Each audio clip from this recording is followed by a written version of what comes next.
Hello and welcome to Awaz News. I'm Kubra Ali and I'll be taking you through big news across Canada. Manager of Durham Region hockey team charged with fraud.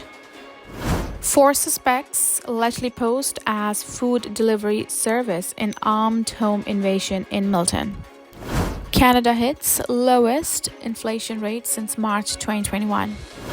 Assault rifle allegedly found in a car that crashed into TTC vehicle, one suspect sought. Colder than normal temperatures expected in the GTA Tuesday. Rare super blue moon seen over Ontario skies. Skip the dishes and Just Eat cut 800 jobs in Canada amidst restructure. These were the headlines and now let's jump right into the details. A manager of a Toronto area hockey league has been charged after allegedly embezzling team funds over the course of the 2023-2024 season. On Tuesday, the Financial Crimes Unit of Durham Regional Police Service said it had concluded an investigation into allegations of fraudulent spending within the North Durham Minor Hockey Association team. Investigators allege the suspect, who is the team manager, embezzled funds intended for team expenses. As a result, 42-year-old Jennifer Henry, a resident of Port Perry, Ontario, has been charged with 1 count of fraud over $5,000. The accused has been released on an undertaking. The charge has not been tested in court. Investigators are asking witnesses or potential victims to contact Reeves at 1-888-579-1520, extension 5241. Police are searching for 4 suspects who posed as a food delivery people before allegedly robbing a home at gunpoint in Milton. Halton Regional Police said it received a call at around 11:45 a.m. on Tuesday reporting a break-in in the area of Tremaine Road and Lewis St. Laurent Boulevard. Police said the residents were home at the time of the invasion. The suspects, police allege, were in possession of a firearm, but that no shots were fired. Officers allege once the suspects gained entry, they targeted jewelry and other valuables, but they did not disclose what else they stole or its monetary value. One of the suspects allegedly assaulted a male resident who suffered non-life-threatening injuries and was taken to the hospital. Police believe this home invasion was targeted.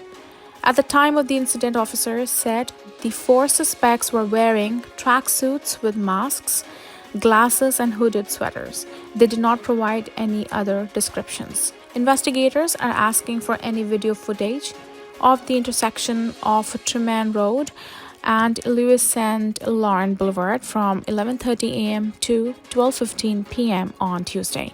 Police also ask anyone with the information to call the AHRPS District Criminal Investigations Bureau at 905-825-4777 extension 2416 or Crime Stoppers anonymously.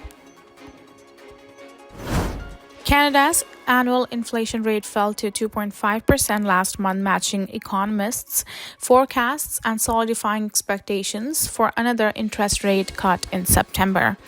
Tuesday's Consumer Price Index report says prices for travel tours, passenger vehicles, and the electricity helped drive the headline figure lower. Meanwhile, shelter costs are still the main driver of inflation as Canadians face significantly higher rents and mortgage payments. The federal agency noted, however, that shelter price growth slowed last month to 5.7% year over year, down from 6.2% in June. Inflation has remained below 3% since January and has steadily trended lower, highlighting the significant progress made in the fight against high inflation. Improvement in global supply chains and the effect of high interest rates have helped cool price growth across the economy. Grocery prices, which at point were growing at a double-digit annual rate, are now rising at much more modest pace. Last month, grocery prices were up 2.1% from a year ago. Prices for many goods, such as clothing and footwear, have outright fallen compared with a year ago. However, some price pressures persist, particularly in services producing sectors. Prices for services were up 4.4% from a year ago, a trend that economists say reflects high wage growth. Nevertheless, with the backdrop of slowing price growth overall, forecasters are widely expecting the Bank of Canada to continue cutting interest rates at back-to-back meetings. Governor Tiff Macklem has signaled that the central bank is increasingly concerned about the risk of keeping interest rates too high for the too long. At the last interest rate announcement, Macklem said the governing council decided to lower its policy rate in part to help the economy pick up speed again. Its key interest rate now stands at 4.5%. The central bank is scheduled to hold its next interest rate announcement on September 4th. This report by the Canadian Press was published August 20th, 2024. 3 people are facing charges and police are searching for a fourth following a hit and run in downtown Toronto over the weekend. The collision happened around 4:15 p.m. on Sunday near Gerrard and River Streets in the Regent Park area. Police say the crash took place after a black Mercedes-Benz fled the scene of a traffic stop. The driver of the Mercedes then crashed into a TTC streetcar before hitting another vehicle head-on, they said.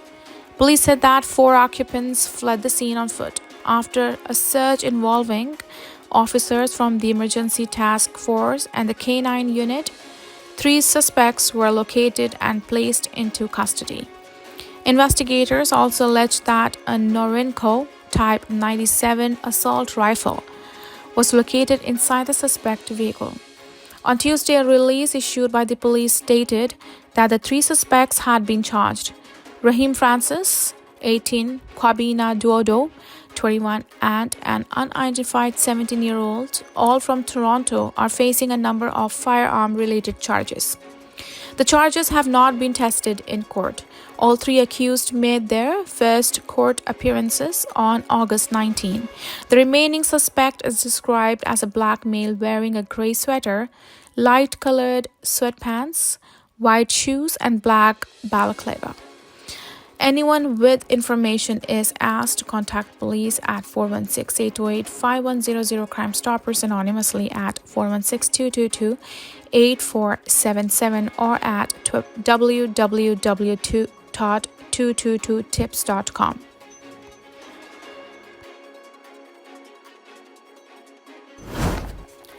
It could be worth grabbing a light sweater before heading out the door this morning.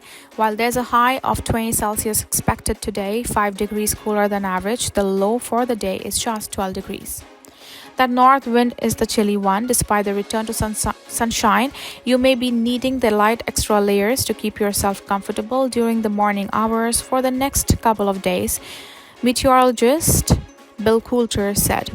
Coulter said while Tuesday might feel a little chilly, summery weather will prevail the rest of the week. The next 7 days will be mostly dry and bright. Midsummer-like warmth and bright skies will likely complement your outdoor weekend plans, he said. Toronto has seen a bit of roller coaster in terms of weather lately. Last week saw some intense humidity, followed by a torrential downpour which drenched the city and caused flooding. While it felt like 33 with the humidity Sunday, it felt as cold as 11 with the wind chill a day later. But according to Coulter, the rest of the week should be mostly smooth sailing weather-wise. Wednesday brings a few fair weather clouds and generally pleasant conditions. The high will cover for 22 Celsius, he said. Thursday will offer mainly sunny skies with a light wind. The high will reach 24 Celsius. Friday will see another day of mainly sunny skies with increasing evening clouds. We will get back to summery warmth with a high of 26 Celsius.